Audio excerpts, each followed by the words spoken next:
Underground Bunker. This is your proprietor. The end of a long Thursday. And once again, the jury in the Danny Masterson trial in Los Angeles has not come in with a verdict. But, some interesting things happened today, actually. We had another question from the jury. Got the And Deputy Contreras went and let us know that the jury had a question that brought in the attorneys, the Mastersons, Judge Olmedo. Turned out the jury wanted to hear, or they wanted a transcript of some testimony that Jane Doe 1 gave.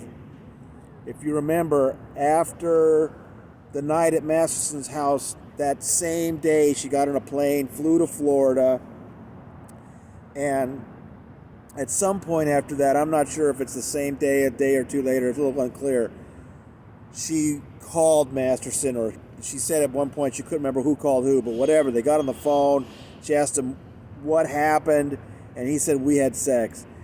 And if you remember, in my notes that day, I think it was October 19th or 20th or something, I tried to portray how she was saying things because the inflection of her voice was important. She was trying to convey this both to Mueller and then to Cohen, that when Danny told her we had sex, the way she said it was, "No, no, no," like as a form of protest, not like she didn't know that it had happened. And she was saying, what she was thinking to herself was, "I can't believe I let this happen again." So she and Cohen went around and around on this on cross-examination, what she was trying to convey in that statement, because that's what she had told Reyes in an interview. So that's the testimony that the jury wanted to hear again. And I owe it to Mick in our comments. He rapidly found those sections in the notes I've published. Thank you very much. So I got those ready. And then the court reporter, they brought the jury in. Of course, we're all staring at the jury. They just look miserable, And the court reporter then brought that section back up and read the direct exam with Mueller, and then the longer cross-examination with Cohen. And I have to say, for the Underground Bunker, that was kind of a nice moment because, I'm not a court reporter. I'm not taking down every single word. I'm trying to rapidly come up with quicker ways to do the same thing. But I have to say, what I was reading in my notes and what I was hearing from the court reporter were pretty darn close. I was very happy about that. But anyway, the problem was wonderful. The court reporter, she's fantastic. But the problem was she was reading it without any inflection at all. Of course, it's not her job to do that. So she was just, instead of Jane Doe 1 saying on the stand, "No, no, no," when the court reporter ran it, it was, "No, no, no." And I remember I said to the other journalists, I said, well, that kind of spoils the whole point of it.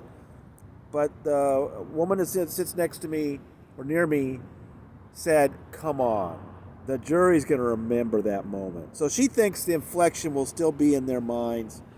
So what does this all mean? What does this all mean? I will tell you, I'm trying not to put my own, ideas on this. I'd really like to hear what the other journalists say.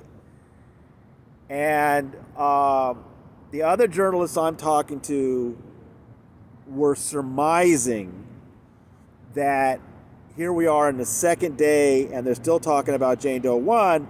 They suspect there may be some agreement on Jane Doe 2 and Jane Doe 3, and this is the case they're stuck on. And they're reviewing this because they want to think, they're reviewing about what they think about how truthful she was in that phone call. So, or talking about the phone call is more to the point. Does that mean that we're close to a verdict on 2 and 3, and they can't decide, they can't agree on Jane Doe 1. We don't know. Again, we can't see them, we don't hear them talking, so we don't know. So that was interesting, but that was definitely an interesting moment in court. They went back into the jury room, the Mastersons went out. We had our lunch, and then after lunch, it was just a long sitting around doing nothing. We were talking. Again, swapping war stories, telling jokes, recommending things to each other. And then out of the blue, I had just been thinking about what was going on in Tampa, right?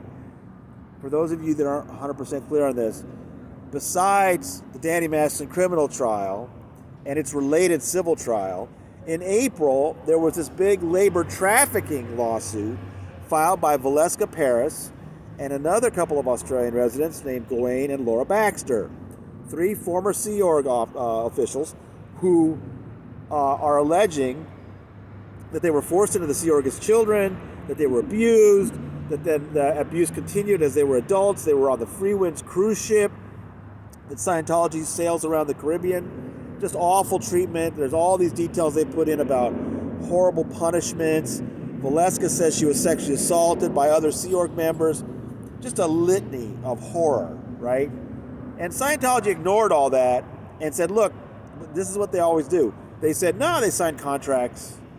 Those contracts have an arbitration clause. If they've got a problem with the way they were treated in Scientology, they should ask for arbitration. So Scientology filed these motions for that, and both sides asked for a hearing, and they got it today. So in Tampa federal court, the same courtroom where the Garcias were several years ago, there was this hearing going on, and I believe that Jason McManus at the Tampa Bay Times will be covering it, and I figured I'd just wait to see that.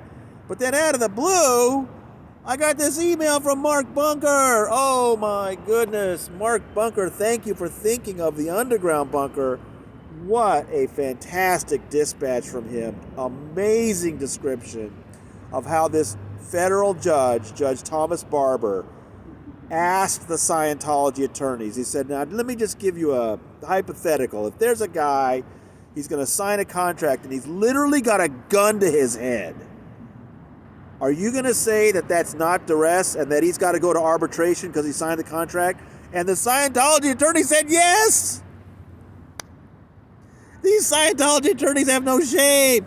It's like when in the Bixler case in California, when the appellate judge asked, hey, if I'm in Scientology for a week, I quit, and 20 years later, and I sign a contract in that week, and then 20 years later, a Scientology van runs me over in the street. Are you still going to say I got to arbitrate it? And the Scientology attorney there said yes.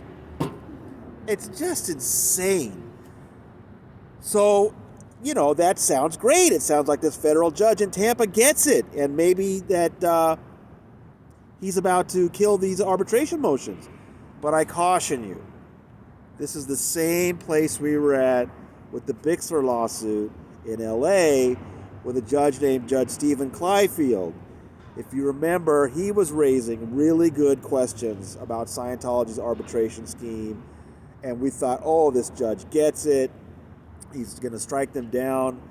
And ultimately, he found for Scientology and affirmed the arbitration clauses. That was later overturned by a higher court.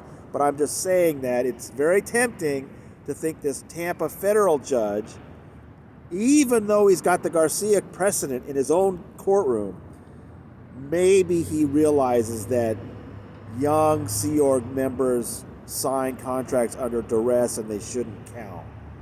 We don't know yet, but I just know one thing. Mark Bunker, you are such a wonderful person. Thank you for helping us out and giving us that dispatch. Not only did it keep us up on what's going on in Tampa, but it broke up a day when not much was happening here in the courtroom. So, once again, this jury was unable to come to a verdict. Now, here's what I know. All of us are really hoping they can get the work done tomorrow and Friday. Nobody wants to come back on Thanksgiving week. In fact, just down the hall at the Harvey Weinstein trial, they're taking the entire Thanksgiving week off. We checked with the clerk in our court, and he said that's the plan. But he said it in a way that we think they realize if this jury does not come back with a verdict on Friday, they're going to have to come back on Monday. We can't take a whole week off at that point in the middle of deliberations. But I really hope they come in tomorrow. I don't want to have to move my flight again. It's so expensive. All right. Well, we'll deal with it when it comes. Once again, I want to thank all of you responding so much at Twitter and at TonyOrtega.org. I know you're watching and you want to find out what the result is. I'm sending you every little thing that happens. We'll do the same thing tomorrow. A reminder, if you're seeing this on YouTube, you're a day behind the rest of us, please sign up for free emails at TonyOrtega.substack.com. You will get my dispatches from the court the moment they are sent out. All right, one last thing. You know what it is. This morning's sartorial splendor report. You know, defense attorney Philip Cohen looked very nice this morning. He had this sky blue suit and a brown vest and a yellow tie. You know, he looked fine for Philip Cohen. But, you know, it wasn't quite as high on the Popinjay meter as usual. And Judge Olmedo actually said to him, I don't think I've seen this combo before. And he said, I'm reaching pretty deep into the well now. I feel for him. Imagine the pressure. What's he going to do tomorrow? We're relying on defense attorney Philip Cohen to reach deep within himself and bring us some color tomorrow. All right. From the Clara Shortridge Foltz Criminal Justice Center, this is your proprietor signing out.